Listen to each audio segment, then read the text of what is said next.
Živjo, naredili bomo analizo za par potencialnih parov.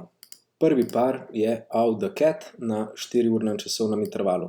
Lahko vidimo, da je cena v padajočem trendu in trenutno v rangeu, se pravi se odbija od supporta in rezistansa in je ravnokar prebila rezistans. Zdaj, kako bi to trgovali?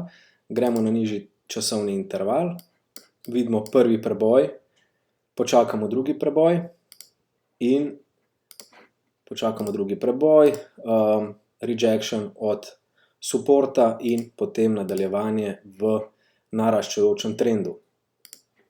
Naslednji par je evro-dolar. Evro-dolar je cena prav tako pri rezistansu. Kaj lahko pričakujemo in kako bi mi to trgovali? Gremo na nižji časovni interval, na 15-minutni interval, kjer lahko vidimo, da je cena v naraščajočem trendu, dela higher high, higher low in sedaj je treba počakati, da cena prebije resistance od 4-urnega časovnega intervala, se vrne, naredi korekcijo in potem nadaljuje v naraščajočem trendu. Naslednji par, funt-jen. Analizo vedno delamo na višjem časovnem intervalu, trgujemo na nižjem. Ok, tukaj lahko vidimo, da je cena pri supportu, prav tako se je odbila od supporta. Gremo pogledati na nižji časovni interval, na M15. Na M15 prav tako označimo supporte in rezistanse.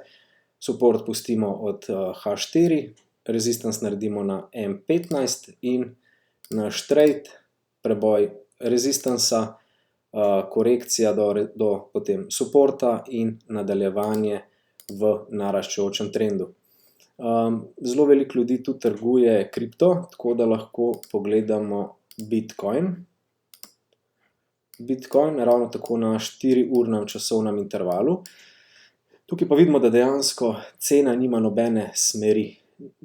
Ne raste in ne pada, nekako je v nekem rangeu, odbija se od supportov in rezistansov, tako da dejansko ta par za nas ni trgovalen, daleč od tega, da bi bila to neka da bi bil to nek visoko kakovosten trade, tako da ga bomo zaenkrat pustili na miru in trgovali, ko bo pokazal, recimo, da se bo vrnil do supporta, ok, tukaj bi ga potem gledali za nakup, oziroma če bi prišel do rezistansa, bi ga gledali ali za odboj in potem ponovni padec, ali pa preboj, vrnitev oziroma korekcija in potem nadaljevanje v naraščajočem trendu.